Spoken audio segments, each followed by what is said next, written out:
Mary LaHammer here from Twin Cities Public Television with the story behind the story. This week, almost a month into session, the story I saw at the Capitol was a bit of bipartisanship emerging. Now, a lot of it was around some of the cherished members at the Capitol who were part of the shootings this summer, most notably former House Speaker Melissa Hortman, who of course was killed by an assassin this summer, and some of the measures to name things after her. We saw the first bill passed. You'll see that in just a moment.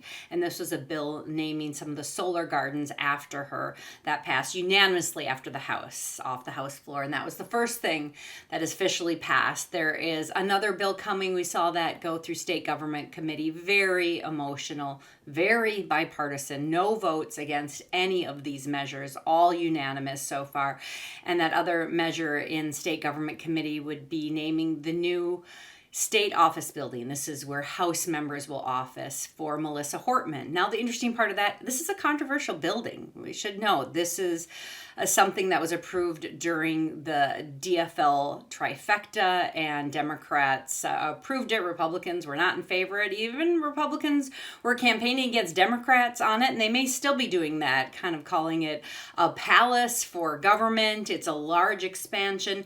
Democrats also saying, though, that it is security upgrades and security on the minds of many lawmakers at the Capitol right now. So the bipartisanship we're seeing, again, around honoring Melissa Hortman. Also bipartisanship around just about anything that Senator John Hoffman sponsors. Of course, Senator Hoffman survived the assassin's bullet, taking 8 bullets. And Senator Hoffman has one of the kind of more fun and one of the favorite bills at the Capitol. It's also coming to the House floor. That was mentioned in the House this week. And people cheered when the bill known as Nursing Home Happy Hour came up. Apparently, some officials were cracking down on attempts to have happy hours at nursing homes, saying that you'd have to have liquor license, and Democrats, Republicans, all saying this was government overreach, and Hoffman having a lot of fun in committees and this sailing through committees, and folks having a lot of fun with that one, and it probably becoming the most popular bill of session. The other issue, though, that we're seeing a lot of tension on at the Capitol, even though there was one bipartisan bill this week, you'll see in the story in just a moment, dealing with guns. And that's a real breakthrough to see any gun bill have bipartisan support, but that happened in the House this week. 2 women who joined forces, you'll hear from them in a moment in the House, but the Senate not finding bipartisanship, and I think this is going to be one of those take it to the election, big campaign issues. I see a press release coming through, Democrats taking on Republicans in the Senate Judiciary Committee. They're taking on kind of a swing seat. This is in Blaine. They're taking on Senator Michael Cruen, who voted against a ban on military-style assault weapons and large-capacity ammunition magazines in Minnesota. The Senate Majority Leader Aaron Murphy released a statement today saying it was a disappointing vote, that Minnesotans, survivors of gun violence, victims' families, public safety efforts have been begging to take real action to reduce gun violence in the state, and rather than join the call for action, waiting to step up, Senate Democrats are doing the work, hoping more colleagues will join them in this action, and Democrats saying they responded to the horrific incidents of gun violence in the last year by bringing more than a dozen proposals that'll save lives and make Minnesota safer. And they're saying Senate Republicans continued to offer only thoughts and prayers, and Senator Cruen's votes, calling him out in particular, reinforce that Republicans are unwilling to act to save Minnesotans' life. Now, Republicans, this was an issue we debated on Almanac at the Capitol last Wednesday. We had public safety co-chairs. Again, the House is tied, so we had the co-chair model on. And they talked about whether they could work together or not. And so far, the answer is not on the issue of guns. We asked the DFL chair if she was willing to take some of the things that the Republicans wanted to do on school safety.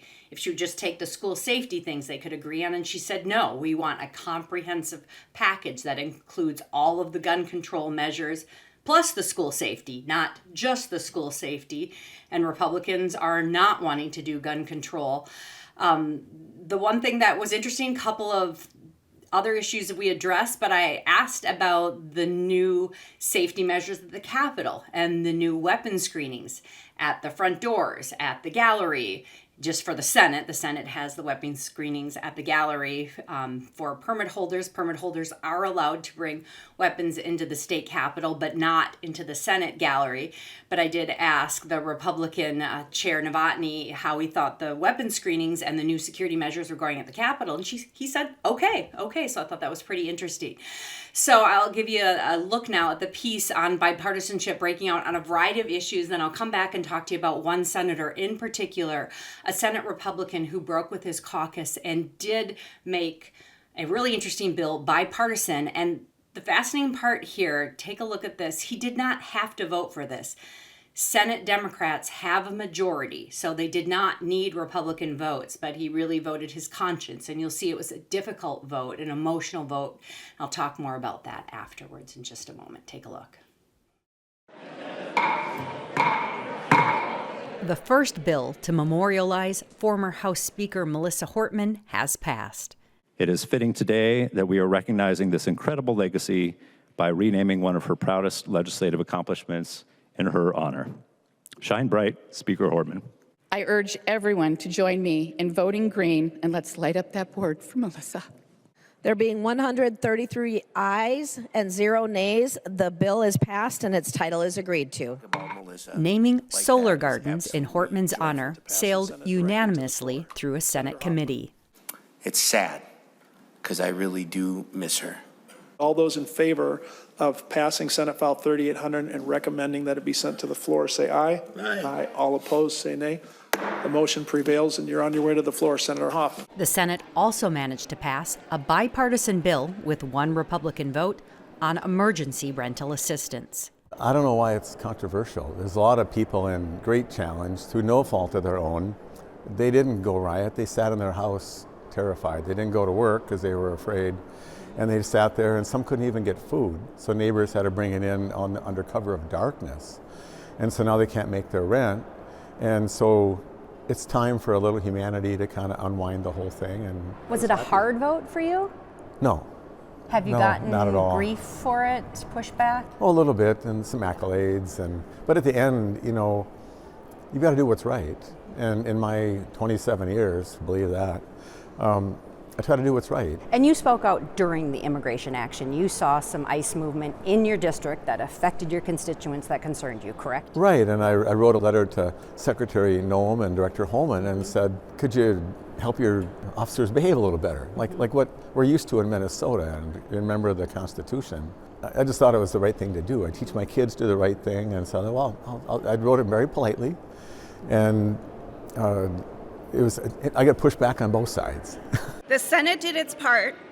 Now it's time for the House to step up and do theirs. The tied House needs bipartisan votes to pass it. We have been trying repeatedly to work with House Republicans, not just on this bill, but on many fronts, and have found them to be largely unwilling to work with us. Republicans say Democrats need to work with them.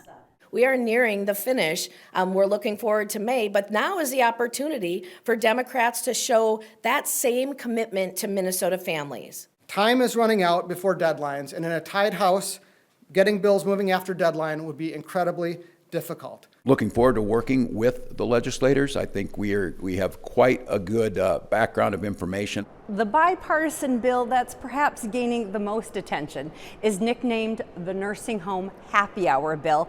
It allows for senior citizens to have adult beverages without a liquor license, and it's sponsored by the Senate's most popular survivor. Consumption of alcohol is for resident activities, basically happy hour for Grandpa and Grandma.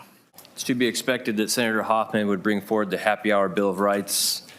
Well played. Thank you for bringing a little common sense to the Commerce Committee. This bill's going to go to your committee. Yeah. Your statement was exactly correct, that this is a little bit of government overreach, and I'm glad to have had a hand in sort of bring it back so that people can live their lives and have a happy hour. A ban on an herbicide linked to Parkinson's also gained bipartisan backing. What we have today are a suite of bills that are really, really important for the health and for the future of Minnesotans.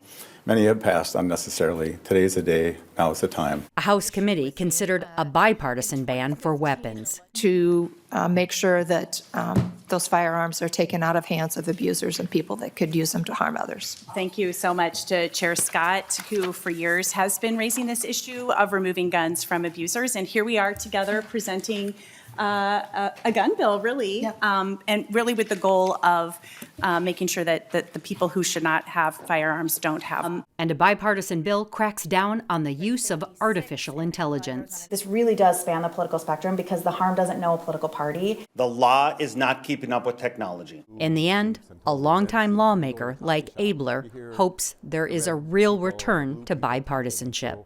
When I go to my coffee shops, I run around town, I hear everybody. And they go like, thank you, what were you thinking? Could you work on this? I could work on that. And I think that in total they know I'm trying to represent the whole place. And I think that's what deep down people want. I wake up thinking about it, and I just told my wife this morning, I have to quit caring so much.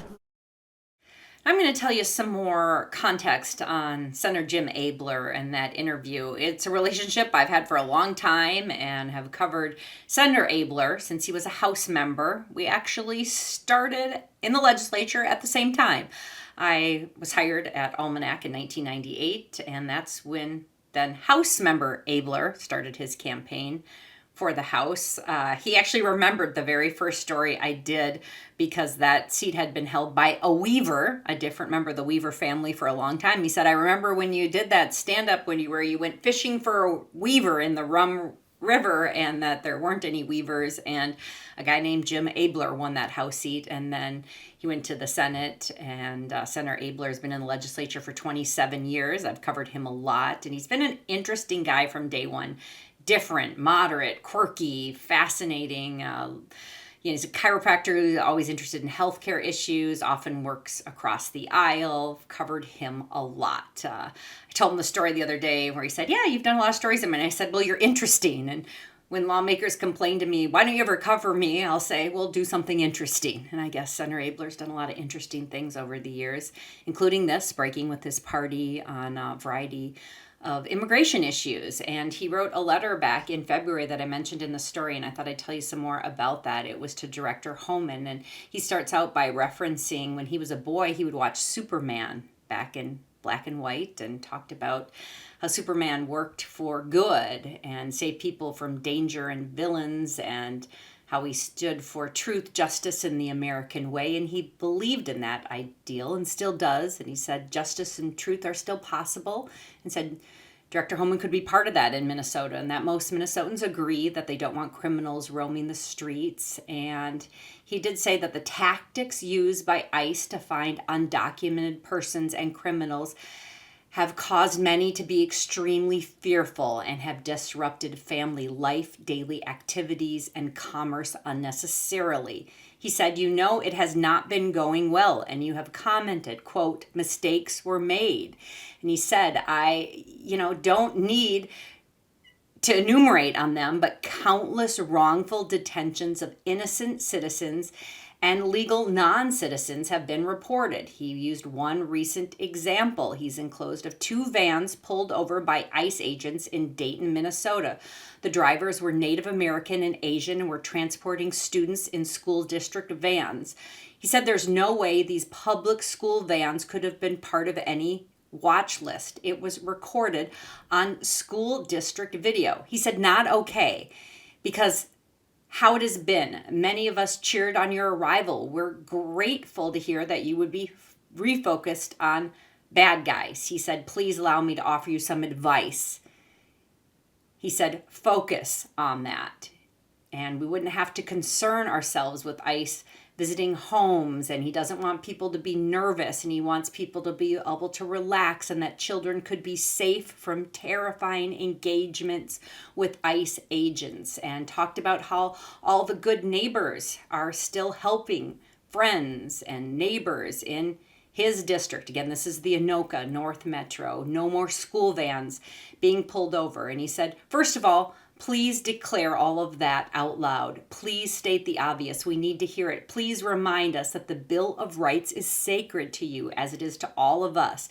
Please declare that no law-abiding citizen or legal resident will be detained, that no child will be engaged in any manner, that citizens and legal residents won't have to fear going out of their homes, going to work, or shopping. Again, this is Senator Jim Abler, Republican, to Director Homan. People will believe you. Trust will be rebuilt, but they need to hear it. He said, you're certainly aware a number of agents are doing a good or not doing a good job. So this is a Republican lawmaker in Minnesota saying ICE agents are not doing a good job. They're overly aggressive. They are escalating. They pull out their guns far too often and could not, be any member of Minnesota law enforcement. He said their skill set and training level make them unsuitable for the demands of urban enforcement for which they assigned. It's making the mission harder in Minnesota. He also had referenced that he had previously sent that to Senator Noem. And he said, regardless whether they're Republicans, Democrats, and went back to Superman's goals of truth, justice, the American way. So this was all in context of Senator Abler now voting for emergency rental assistance because he said in his district, he saw people who were unable to go to work, unable to get paid, and now unable to pay their rent. And you could see it was a difficult vote in some ways, although he said, because of his convictions. And I said at one point, it didn't make the story, I said, was this a vote with your heart, your head, your conscience, your district? What were you voting? And he said all of those things. You can see it was emotional and it was tough. And I think more tough votes are ahead for many moderates in the legislature, but somebody like Senator Jim Abler. So thanks for watching.